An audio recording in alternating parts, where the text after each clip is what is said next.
อย่าลืมกดติดตามกดเลย สวัสดีค่ะพบกันอีกแล้วค่ะกับสอนโซเชียลค่ะสำหรับคลิปนี้ค่ะก็จะมีเทคนิคดีๆมาแชร์กันอีกแล้วค่ะคลิปนี้เราจะพาเพื่อนๆไปทำขนมกุ้ยช่ายอ่างก๋วยท้อนะคะซึ่งเป็นขนมหนึ่งในเมนูยอดฮิตในการนำไปไหว้เจ้าค่ะวันนี้เราจะมี2ไส้มาฝากค่ะเราจะมีไส้มันแก้วและไส้กุ้ยช่ายค่ะและการย่อสูตรให้เล็กลงเพื่อสะดวกต่อการทำของเพื่อนๆค่ะเดี๋ยวเราไปดูวิธีทำกันเลยค่ะเรามาดูส่วนผสมสำหรับทำแป้งกันนะคะเราจะใช้แป้งมัน150 กรัมค่ะแป้งข้าวเจ้า50 กรัมค่ะน้ำ500 กรัมค่ะสีผสมอาหารเราจะใช้ 2-3 หยดพอค่ะและเกลือครึ่งช้อนชาค่ะน้ำมันพืชครึ่งถ้วยค่ะเราจะนำส่วนผสมทั้งหมดมาผสมกันค่ะ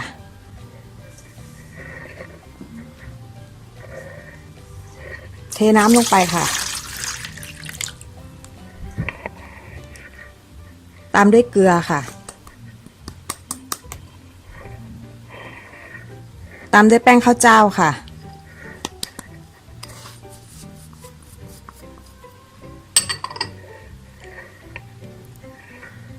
ตามด้วยสีผสมอาหารค่ะ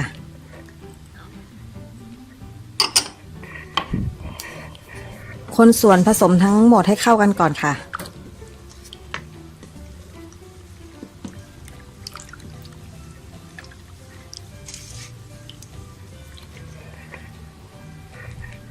หลังจากนั้นเราจะใส่แป้งมันลงไปค่ะ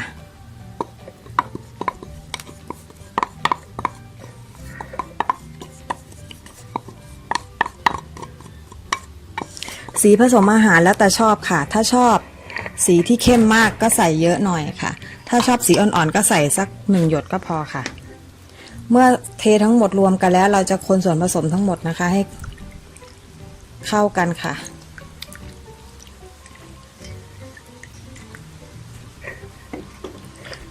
เมื่อส่วนผสมทั้งหมดละลายจนหมดแล้วค่ะเราจะนำไปกวนกันค่ะหลังจากนั้นเราจะนำไปกวนค่ะลองก้นด้วยน้ำมันพืชนะคะในภาชนะนิดหน่อยค่ะเพื่อป้องกันตัวแป้งที่กวนสุกแล้วเนี่ยเหนียวติดก้นกระทะค่ะส่วนอีกครึ่งนึงเนี่ยเดี๋ยวเราจะไปใช้ตอนที่เรากวนแป้งกันค่ะเราจะกรองด้วยตะแกรงกรองก่อนนะคะเทส่วนผสมลงไปในกระทะเลยค่ะ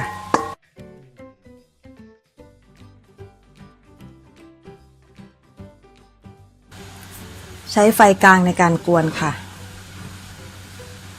ค่อยๆกวนไปเรื่อยๆจนกระทั่งแป้งเนี่ยเริ่มปั้นกันเป็นก้อนค่ะค่อยๆคนไปเรื่อยๆค่ะ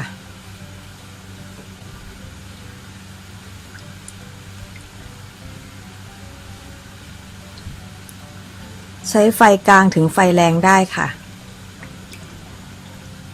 กวนกันไปจนกระทั่งแป้งเนี่ยเริ่มจับเป็นก้อนกลมค่ะแล้วเราจะทำการเบาไฟนะคะสูตรนี้นะคะจะทำง่ายเพราะว่าเราย่อสูตรมาให้ค่ะเมื่อแป้งปั้นเป็นก้อนกลมแบบนี้นะคะเราจะเริ่มเบาไฟค่ะโอ้สีแดงมากอันนี้คือใส่สีเยอะไปนิดนึงนะคะสีแดงไปนิดนึงถ้าท่านไปทำให้เบาสีลงนิดนึงนะคะเราจะกวนจนกระทั่งแป้งเนี่ยหมดความขุ่นนะคะอาจจะต้องออกแรงนิดนึงนะคะแล้วก็เบาไฟได้เลยนะคะ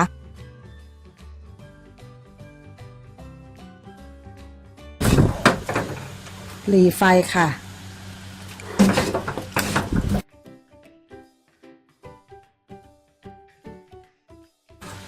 หลังจากนั้นนำน้ำมันที่เหลือจากรองก้นเนี่ยมาใส่ให้หมดเลยค่ะแล้วก็ค่อยๆกวนนะคะเพราะว่าเดี๋ยวน้ำมันจะกระเด็นได้นะคะ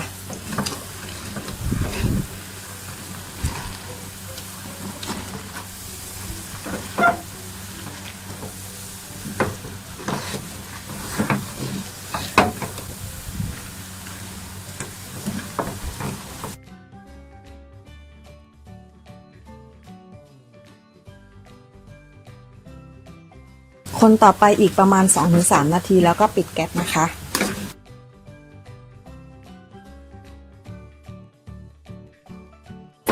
เริ่มปั้นกันเป็นก้อนนะคะแล้วก็วิ่งตามพายนะคะ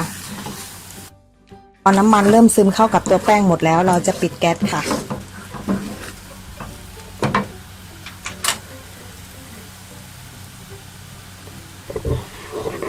นำไปเทใส่กะละมังที่เราเตรียมไว้ค่ะกะละมังได้เลยค่ะ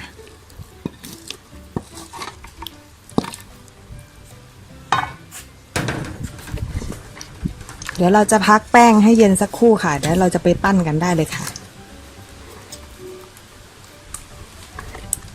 อาจต้องใช้ผ้าหรือว่าถุงคลุมไว้เพื่อไม่ให้แป้งเนี่ยกระด้างนะคะใช้ถุงไฮเดรนหรือผ้าขาวบางก็ได้ค่ะคลุมไว้ค่ะเรามาเริ่มทำไส้มันแก้วกันค่ะนำมันแก้วปอกล้างน้ำให้สะอาดนำมาขูดให้เป็นฝอยค่ะเมื่อซอยมันแก้วเสร็จเรียบร้อยเราจะนำมากรองเพื่อคั้นน้ำออกด้วยผ้าขาวบางค่ะ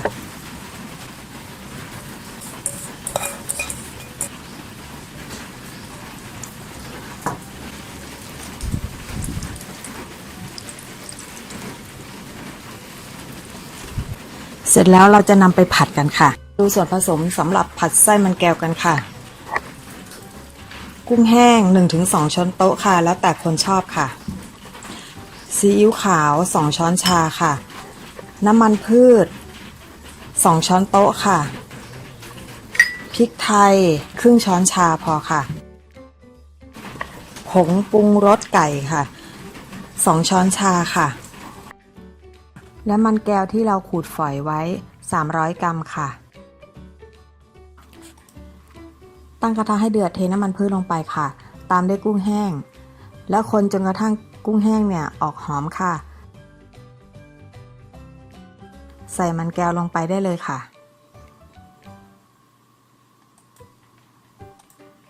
คนจนกระทั่งมันแก้วเริ่มนิ่มนะคะแล้วก็สลดเราจะใส่เครื่องปรุงกันค่ะ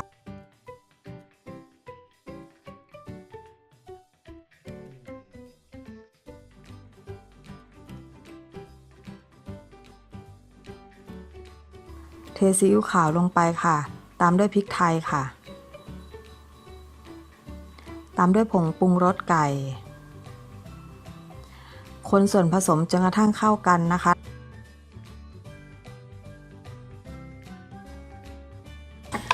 เมื่อผัดเสร็จแล้วเราจะมากรองใส่ในตะแกรงกรองเพื่อให้มันแก้วเนี่ยเสด็จน้ำไปในตัวค่ะระหว่างรอนวดแป้งค่ะมาดูส่วนผสมสำหรับทำขนมกุ้ยช่ายกันเลยค่ะกุ้ยช่าย300 กรัมค่ะเกลือครึ่งช้อนชาเบกกิ้งโซดาเราจะใช้1 ช้อนชาค่ะน้ำตาลทราย1 ช้อนโต๊ะค่ะ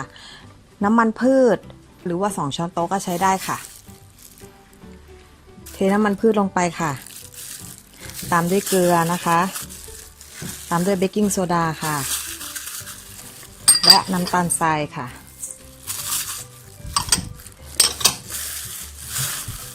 แล้วก็บีบคลุกเคล้าส่วนผสมทั้งหมดให้เข้ากันเราจะบีบให้ในส่วนใบกุ้ยช่ายเนี่ยมีฟาร์มเขาเรียกว่าตายนึ่งนะคะช้ำๆนิดนึงเพื่อที่จะให้สะดวกต่อการห่อและ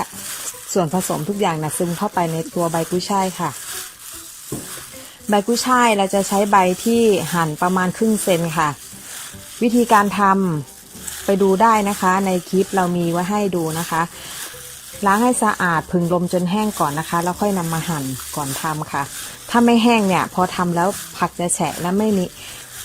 ม่อร่อยนะคะไม่กรอบด้วยค่ะถ้าเราเอาไปผึ่งจนกระทั่งแห้งโดยใช้การผึ่งลมนะคะผักจะมีรสชาติที่กรอบและอร่อยค่ะแล้วเวลาทำเนี่ยผักมันจะเหมือนกับกินแล้วยังได้สัมผัสในตัวใบกุ้ยช่ายนะคะเมื่อใบกุ้ยช่ายเริ่มช้ำนะคะเราก็จะใส่ตะแกรงกรองเพื่อให้น้ำของใบกุ้ยช่ายเนี่ยไหลออกนะคะเราจะพักไว้สักครู่ประมาณ 2-3 นาทีก็ได้ค่ะแล้วเราจะเริ่มห่อกันเลยค่ะ เดี๋ยวเราไปพักในตะแกรงกรองกันนะคะ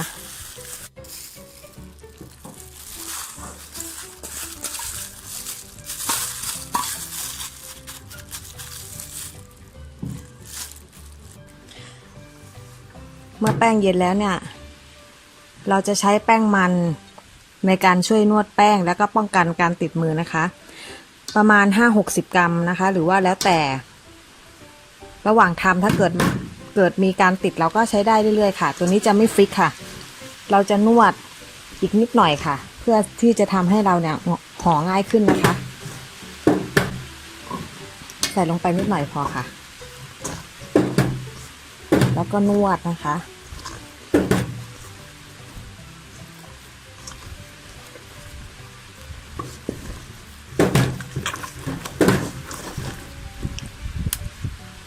ตัวนี้แป้งยังไม่ค่อยเย็นดีนะยังไม่ค่อยเย็นดีเลยนะคะมันก็จะติดมือนิดนึงแต่เรามีน้ำมันพืชรองก้นเราก็จะช่วยในการนวดได้ดีขึ้นนะคะ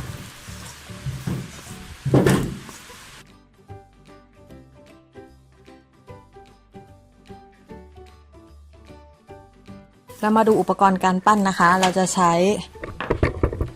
แป้นพิมพ์ลูกท้อค่ะหาซื้อได้ตามตลาดทั่วไปค่ะร้านขนมร้านเกี่ยวกับพวกเบเกอรี่นะคะก็มีขายค่ะไม้นวดค่ะเราจะใช้พายเป็นตัวช่วยตักแป้งขึ้นมานะคะ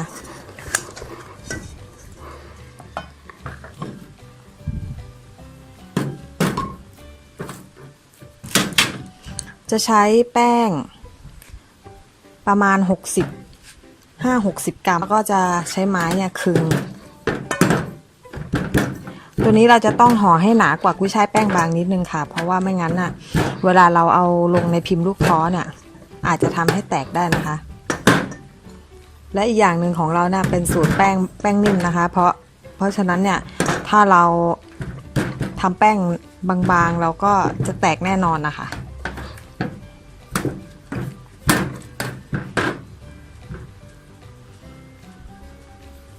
แป้งที่ดีแล้วเนี่ยเวลาคึงแล้วแป้งจะไม่คืนตัวนะคะแบบนี้แป้งจะไม่หดเข้าอะค่ะเราจะคึงประมาณ1 ฝ่ามือเราอะค่ะถ้าใหญ่เกินเราก็ตัดออกไปค่ะอาจใช้หนานิดนึงเนาะอย่างที่บอก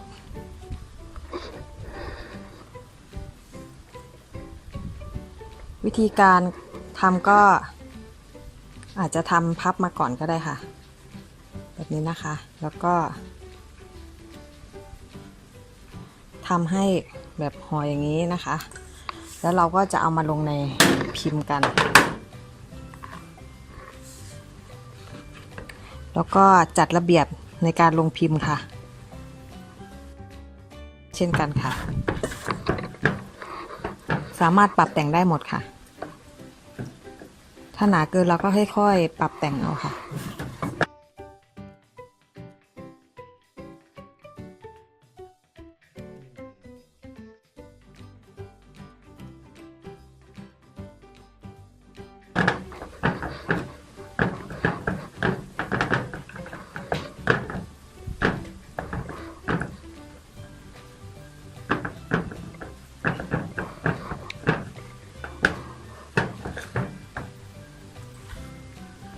เสร็จแล้วเราก็จะลองฟั่มดูกันเนาะ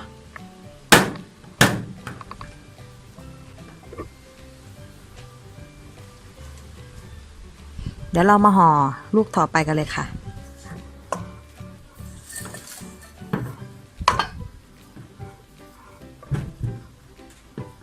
เช่นเคยนะคะก็นวดแป้งค่ะ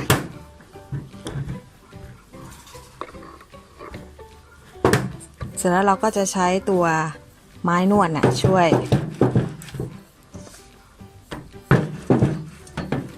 คลึง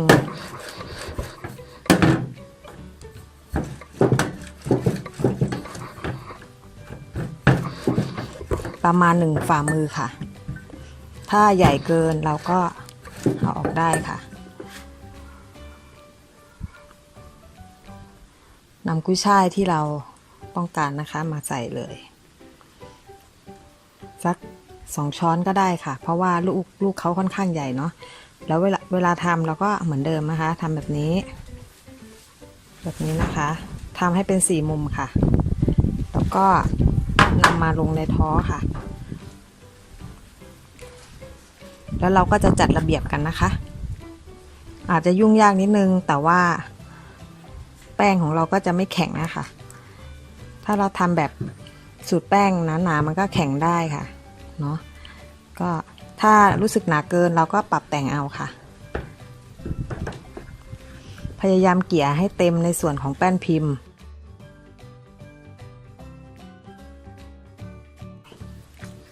เราเขี่ยไม่เต็มและไม่แน่นเนี่ย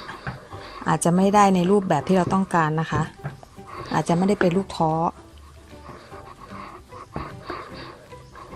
เพราะว่าแป้งนิ่มเขามีโอกาสที่จะหันซ้ายแลขวาได้ค่ะเขาจะไปแบบนุ่มๆนิ่มๆของเขาอะค่ะ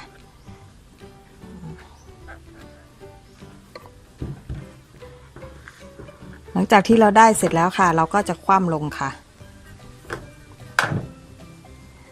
เสร็จแล้วค่ะลูกที่2ค่ะเดี๋ยวเราไปห่อไส้มันแก้วกันบ้างนะคะ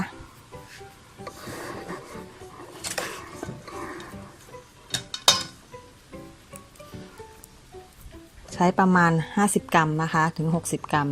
แล้วถ้ารู้สึกว่ามันใหญ่เกินเราก็ตัดออกแบบนี้เพราะว่าเราจะใช้แค่พอดีอะค่ะ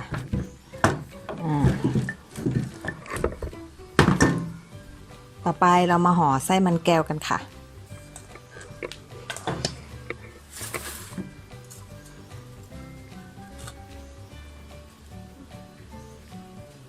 ใส่สัก1 ช้อนกว่าๆค่ะ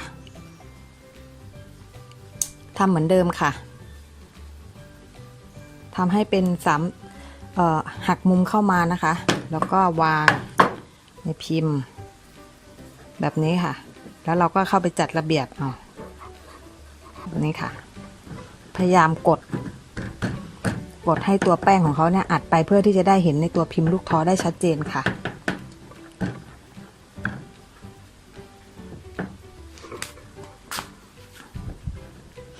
เดี๋ยวเราลองฟ่ำดูนะคะเสร็จแล้วค่ะไส้มันแก้วค่ะเราก็จะทำง่ายขึ้นค่ะเสร็จแล้วค่ะเราก็ตักมันแก้วลงมาเลยเหมือนเดิมค่ะห่อเลยค่ะห่อไงก็ได้ค่ะให้เก็บในตัวเขาเนี่ยไว้แล้วก็ลงไปค่ะแล้วเราก็จะไปจัดระเบียบข้างในนี้กันไปห่อตรงนี้กันตึ๊ด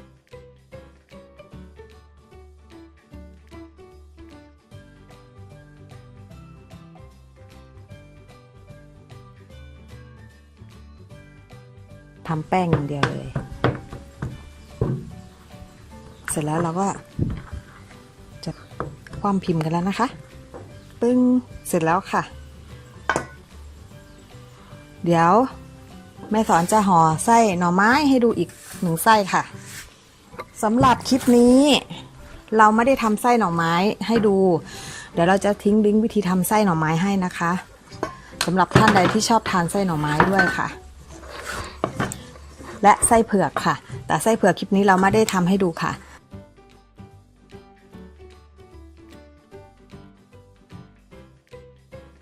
ที่เราได้ตัวแป้งแล้วค่ะเท่าฝ่ามือเนาะถ้ามันใหญ่เกินเราก็ต้องตัดออกนะคะส่วนใหญ่จะชอบใหญ่เกินอันนี้เราก็จะใส่ไส้หน่อไม้ลงไปเลยไส้หน่อไม้เราก็จะใช้เหมือนเดิมสัก1 ช้อนครึ่ง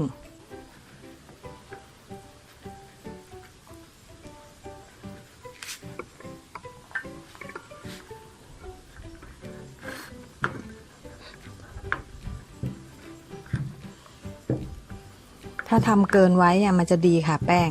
เราสามารถเอาออกได้แต่ถ้าเราทำขาดเนี่ยโอกาสแตกแล้วมันจะซ่อมยากนิดนึงนะคะในส่วนของแป้งของเราเนี่ยพยายามกดลงไปเพื่อที่จะได้เห็น ตัวแป้นที่เป็นภาษาจีนนะคะมันจะสวยอะค่ะเสร็จแล้วค่ะเราจะซ่อมกันแล้วนะคะ เสร็จแล้วค่ะตัวนี้จะเป็นไส้หน่อไม้ค่ะก็ได้ไปทั้งหมด6ลูกนะคะก็จะมีไส้กุ้ยช่าย2ลูกไส้มันแก้ว2ลูกนะคะแล้วก็ไส้หน่อไม้2ลูกมาทำอ่างก๋วยท้อแบบลูกกลมกันบ้างค่ะได้แผ่นนี้ปุ๊บเราก็จะห่อไส้กุ้ยช่ายกันก่อนค่ะมาแล้วค่ะอาจจะใช้สักครึ่งช้อนพอเสร็จแล้วค่ะเราก็จะห่อกัน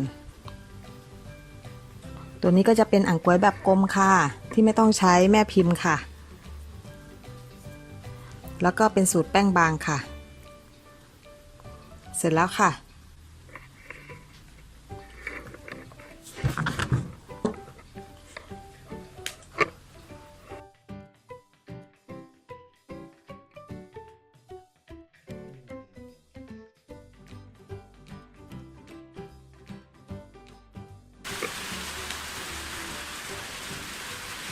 ก็ใส่ลงไปเลยค่ะห่อก็ง่ายๆค่ะแค่ทำยังไงก็ได้นะคะให้เขากลมแบบนี้ค่ะ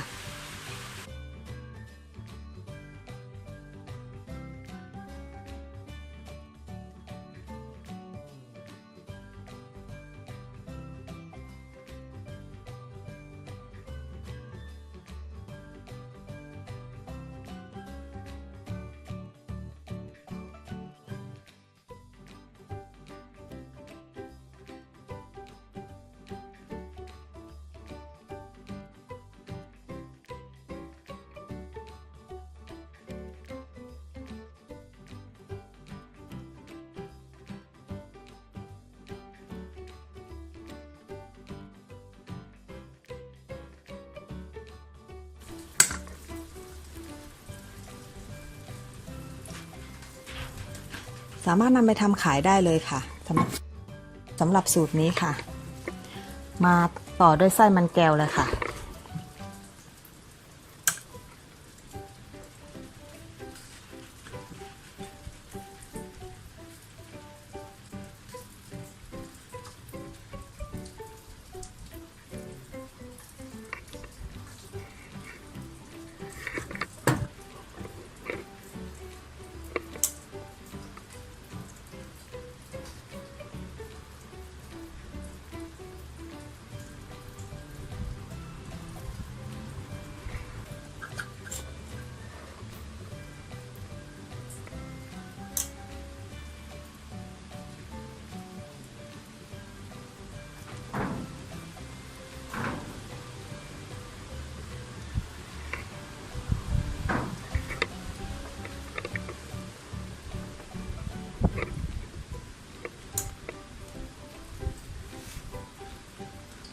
ของเราจะเน้นที่ไส้แน่นๆนะคะแป้งน้อยๆก็จะตักกันแน่นๆไปเลยเนาะ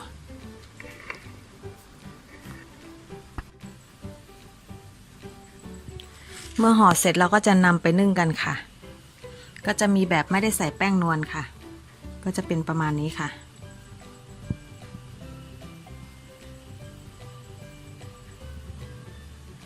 แบบลูกกลมค่ะเราจะรองด้วยแผ่นซิลิโคนรองนึ่งเหมือนเดิมค่ะเสร็จแล้วเราจะทาน้ำมันรองก้นนิดหน่อยเพื่อป้องกันแป้งเนี่ยติดละลายนะคะที่ก้นใช้เวลานึ่ง15นาทีค่ะ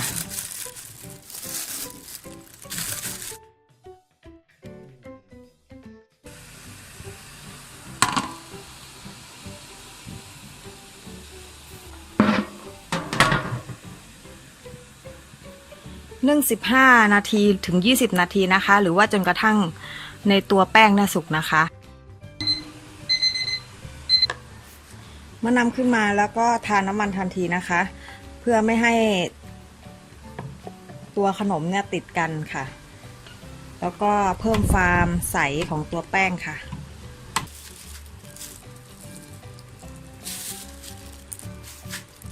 จะเห็นได้ว่าแป้ง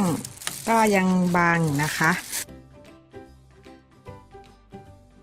ยังเน้นในเรื่องของการบางอยู่แล้วก็เน้น ความนุ่มมาค่ะ เพราะว่าถ้าแป้งแข็งอ่ะเวลาเย็นแล้วจะไม่ค่อยอร่อยนะคะ แล้วก็มันหนืดคอค่ะ เวลากินเราจะรู้สึกแบบอิ่มเร็วเนาะเราจะนำตัวที่เป็นก้อนกลมนะคะมานึ่งกันต่อค่ะ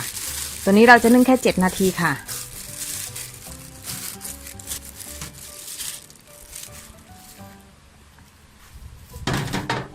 เสร็จแล้วเราจะนำไปนึ่งกันค่ะ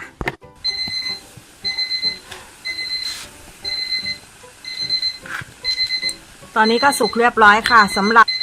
อ่างก๋วยนะคะที่เป็นก้อนกลมค่ะเดี๋ยวเราไปเอาออกกันเลยค่ะ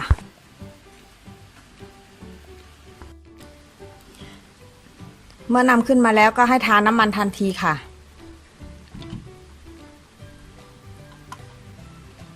จะเห็นได้ว่ามีความบางนะคะแล้วก็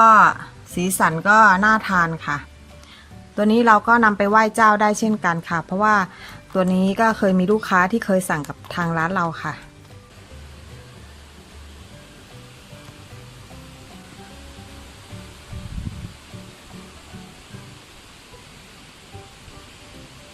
ขอบคุณครับ ติดตามรับชมพวกเรา ถ้าชอบกดไลค์ กดแชร์ อย่าลืมกด Subscribe กดกระดิ่งอย่าลืมกดแจ้งเตือนด้วยนะครับ สวัสดีครับ